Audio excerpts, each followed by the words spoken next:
How I Became a Pirate by David Shannon and Melinda Long.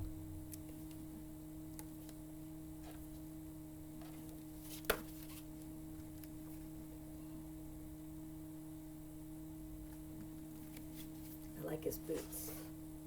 Pirates have green teeth, when they have any teeth at all. I know about pirates because one day when I was at the beach building a sandcastle and minding my own business, a pirate ship sailed into view. I knew what it was because its flag had a skull and crossbones on it, and because I could hear the pirates singing, "Hey ho, blow the man down." They were a little off key.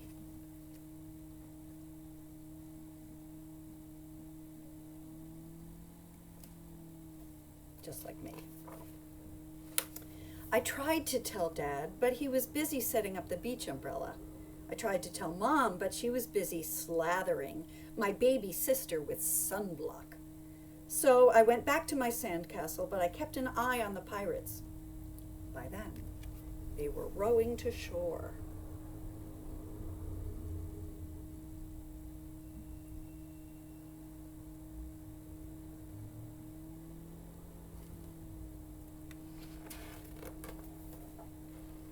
When they landed, the head pirate climbed out of the boat and yelled, "Ahoy thar, matey! Be this the Spanish Main?" "No," I said. "This is North Beach." "Shiver me timbers," the pirate said. "We must have taken a wrong turn at Bora Bora."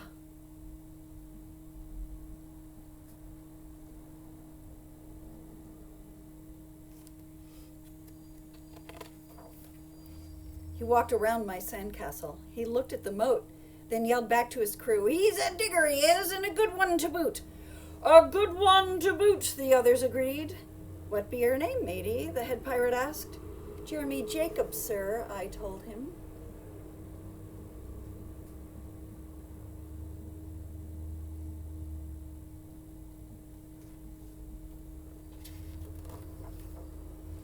"Well, Jeremy Jacob," he said, "you're looking at Braidbeard and his crew.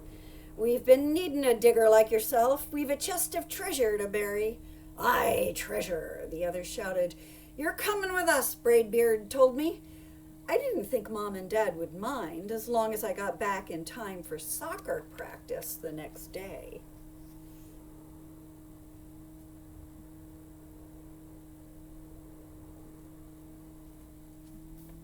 I don't know if I would like to be carried off by pirates.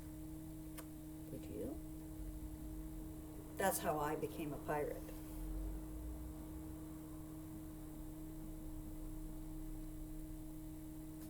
Oh, and there's Jeremy Jacobs at the prow of the ship. Feels good to have the sea salt air in your face and hair. As soon as we were on board, Braidbeard showed me the chest of gold and jewels. "Got to find a safe place for this here treasure. It's high time we're off," he announced. "We're off," we all shouted, and then we set sail. Look at that beautiful treasure. Crowns and everything.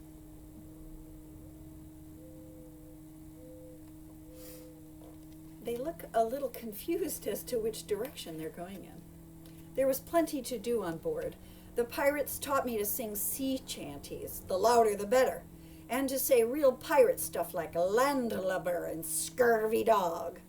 By dinner time, I could speak pirate perfectly. I also learned pirate manners.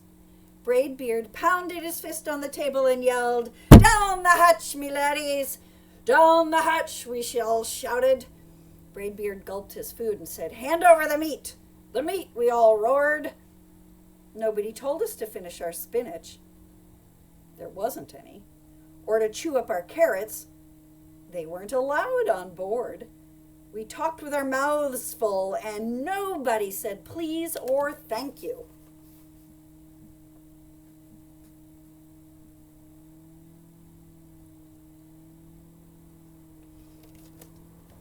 Sounds like they're pretty rude.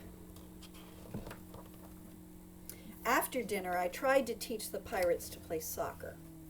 Braidbeard kicked the ball and yelled, "Arr, soccer!" "Arg, sucker!" the crew yelled. Then everybody dove for the ball at once, and it rolled right off the deck. "After it, me hearties!" Braidbeard commanded. "After it?" we all whispered. We fought over who would go get the ball. But it didn't matter anyhow because a shark came along and swallowed it in one gulp. So much for soccer.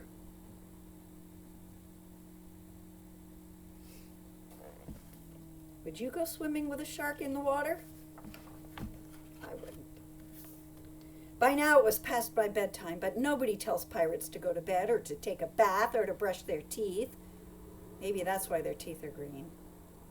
Pirates sleep with one eye open, just in case.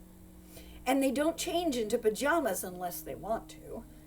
Pirates don't do anything they don't want to, except for maybe swabbing the decks. I wanted to be a pirate forever.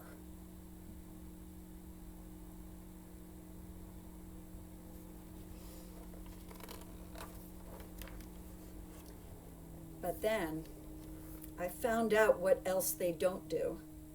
When I couldn't stay awake any longer, I asked Braidbeard to tuck me in and read me a story. "Tuck you in," he bellowed. "Pirates don't tuck." "No tucking," the crew cried. And the only thing they had to read was a map. "Don't you have any books?" I asked. Braidbeard looked confused. Books? I didn't even bother to ask about a goodnight kiss.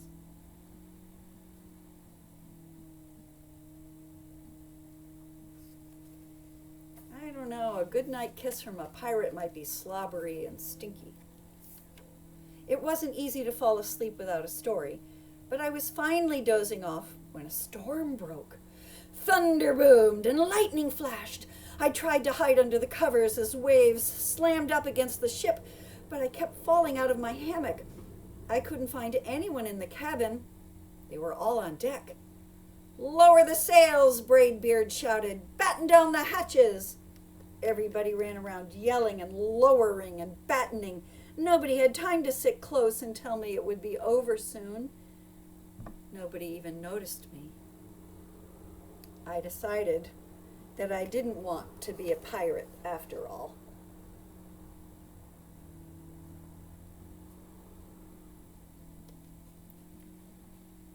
So that's the hatch. There we go. And when they batten it down, that means they tie it down so water doesn't get into the hold of the ship. Just then, flash, crash, crack! Lightning hit the mast and split it right down the middle. "What'll we do now?" yelled one of the pirates. "We'll have to turn back," called another. "But the treasure," hollered Braidbeard. "Where will we bury the treasure?" I stepped forward. "Maybe I can help," I shouted over the wind. "I think I know the perfect digging spot."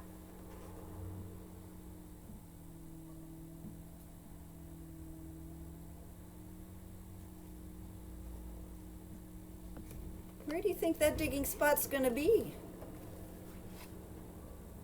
When the storm was over, we rowed back to shore and buried the chest. We drew a map so we could find the treasure again, but I don't think I'll need it. There's the treasure map, and it says Jeremy Jacobs' backyard, and X marks the spot right by the apple tree.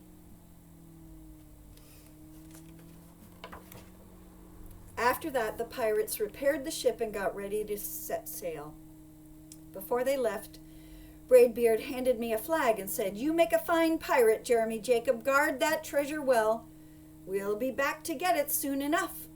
"Soon enough," the crew repeated. "And if you ever need us," Braidbeard added, "just run the Jolly Roger up yonder pole." "Up yonder pole," the others shouted. "And maybe I will, but not today."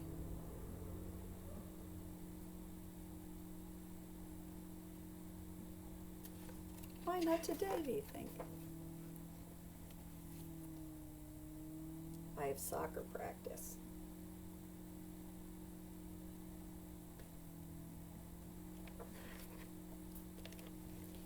The end. Do you have any treasure? Maybe you can put it in a special box and bury it under the sand or in the dirt. And then draw a treasure map.